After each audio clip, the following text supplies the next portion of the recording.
नमस्कार दोस्तों, आपके अपने ज्योतिष गंगा चैनल पर आपका हार्दिक स्वागत है। दोस्तों, आज का उद्देश्य आपको इस बात से अवगत कराना है कि कलयुग में कौन से भगवान की पूजा करनी चाहिए जिससे आपकी मनोकामनाएं जल्द पूरी हो जाएं, आपके कष्टों का निवारण जल्द हो जाए।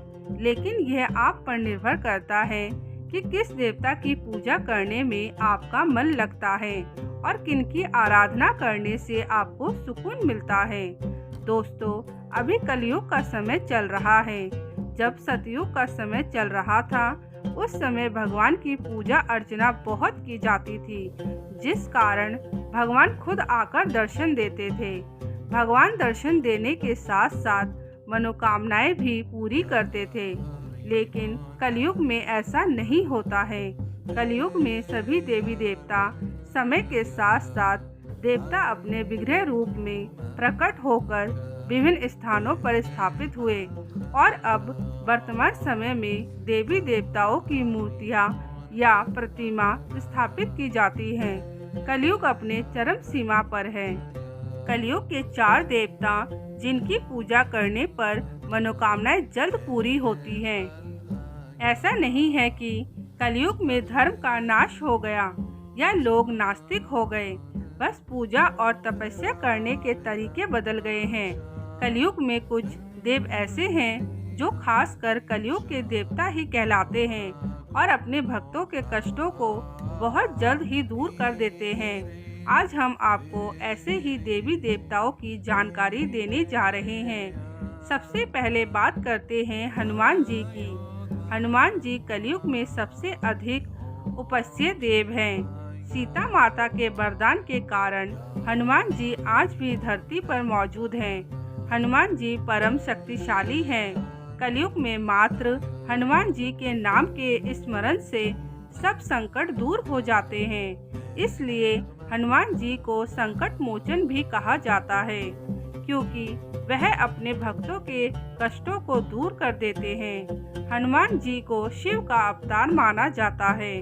मंगलवार का दिन हनुमान जी की पूजा और आराधना का दिन माना जाता है। हनुमान जी को राम का नाम प्रिय है। जब भी हनुमान जी के दर्शन करने के लिए जाए, सबसे पहले उनके सामने राम राम जरूर बोले। उसके बाद हनुमान चालीसा का पाठ करें।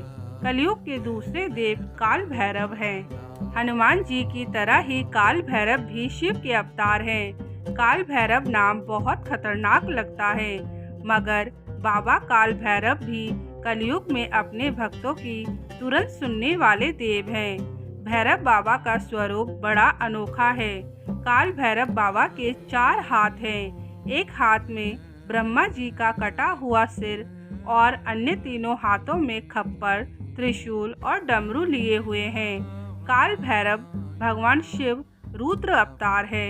इस रुद्र रूप से लोगों को बहुत डर लगता है, लेकिन बाबा भैरव बहुत ही दयालु और जन का कल्याण करने वाले हैं। शास्त्रों के अनुसार कलयुग में काल भैरव की उपासना करने पर शीघ्र ही फल मिलता है। भक्तों की मनोकामना पूरी होती है। काल भैरव के दर्शन मात्र से शनि और राहु जैसे क्रूर ग्रहों का कुप्रभाव समाप्त होने लगता है। कहते हैं कि 40 दिनों तक काल भैरव का दर्शन करने से सारी मनोकामनाएं पूरी होती है।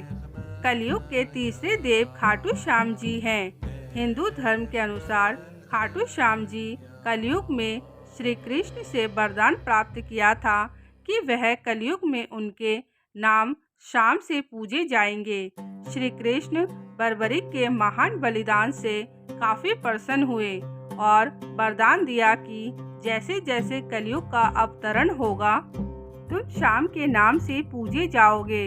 श्री कृष्ण ने कहा था, कलयुग में जो तुम्हें श्याम के नाम से पूजेंगे, ऐसे भक्तों का केवल तुम्हारे नाम मात्र के उच्चारण से ही कष्ट दूर होंगे। जो भी भक्त खाटू श्याम के दर्शन करते हैं, उनकी मनोकामनाएं शीघ्र पूरी होती हैं। कलयुग के चौथे देव शनिदेव हैं। शनिदेव का नाम सुनते ही लोग डर जाते हैं। शनिदेव का प्रकोप हर युग में रहा है, लेकिन शनि शत्रु नहीं मित्र है। शनिदेव को न्याय का देवता माना जाता है। शनिदेव न्याय के देवता हैं। कलयुग में शनिदेव को न्यायाधीश कहा गया है। ये शनिदेव का कार्य है कि वह संसार के सभी जीवों को उनके कर्मों के अनुसार फल प्रदान करे। अच्छे का अच्छा, बुरे का बुरा परिणाम देने के लिए ही उनको नियुक्त किया गया है।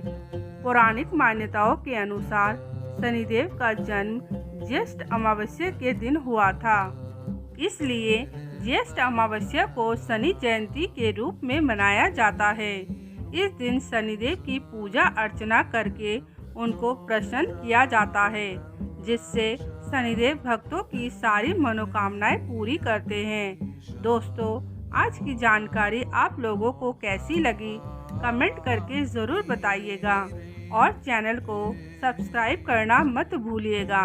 धन्यवाद।